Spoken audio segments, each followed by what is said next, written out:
Okay, as business owners, we have business and we have life. And we have a number of elements that will pop up in the way that pulls us in direction from direction, no matter how hard we try to get the balance right.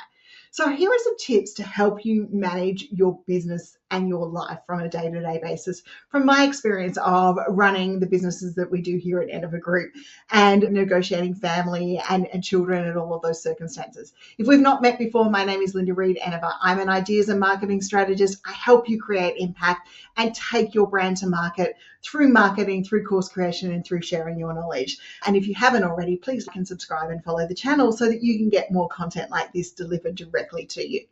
Okay, so when we start in business, we are quite often working from home, or we're working in our home, in an office environment, and people think we have more flexibility. And yes, we got into business to having flexibility, but we got into business for having flexibility for the right reasons for us as business owners. So the first thing we need to do when we're in that journey is we want to make sure that we clarify what that flexibility means for us. What are our non-negotiable times? What are our work hours? And we make sure that we communicate those work hours to the people around us. Now, they could be family, they could be friends, they could be the visitor that wants to knock on the door every stage of the day. And we communicate what our work time is. Because if you're in a 9-to-5 job and you're in an office in someone else's office, it is unlikely that these people would come knocking on the door, call in for a cuppa, do all of those sorts of things because they know you're at work and you're unavailable to do that. So we need to set some really clear work hours and some really clear expectations about what can interrupt those work hours.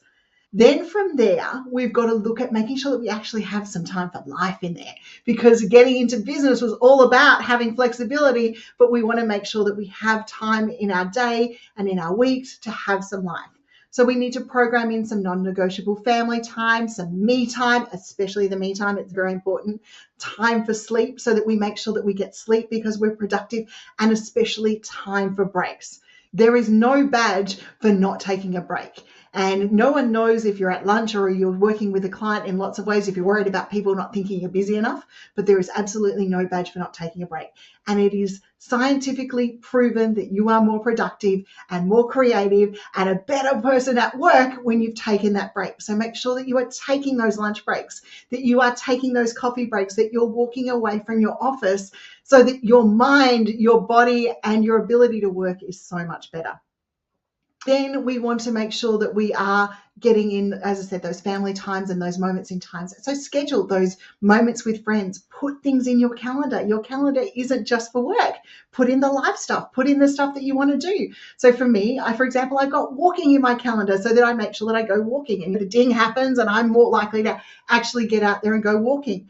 I've also got in things in my calendar like trips to the pool. I've got lunch with friends. I've got all of those things that allow me to have my me time in my calendar so that I know that I've got some time for me, so that as a business owner, I can recharge and come back and be more productive.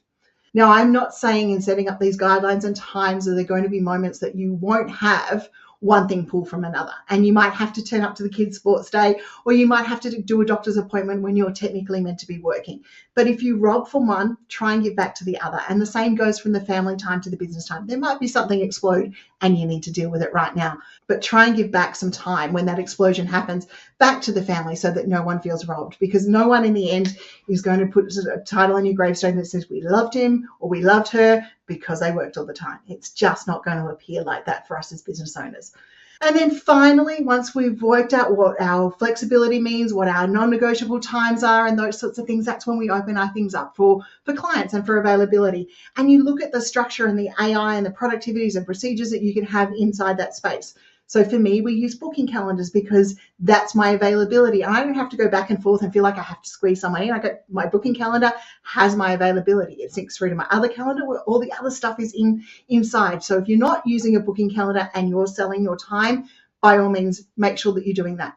Look at maybe what you can deliver in a business level. So for me, I've got our marketing circle. I can deliver membership inside that space, and I can deliver group training, which makes me more affordable to some of my target market, and also means that I'm delivering at a group level and making impact with a number of members along the way. So look at what you can maybe do at a group level rather than so much at a one-on-one level. And then always looking at our systems and our procedures.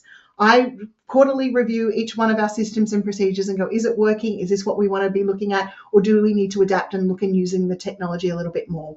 By doing that, it allows me to get more work-life balance into place so that I can balance the businesses that we love and the lifestyle that we want to create along the way within the journey.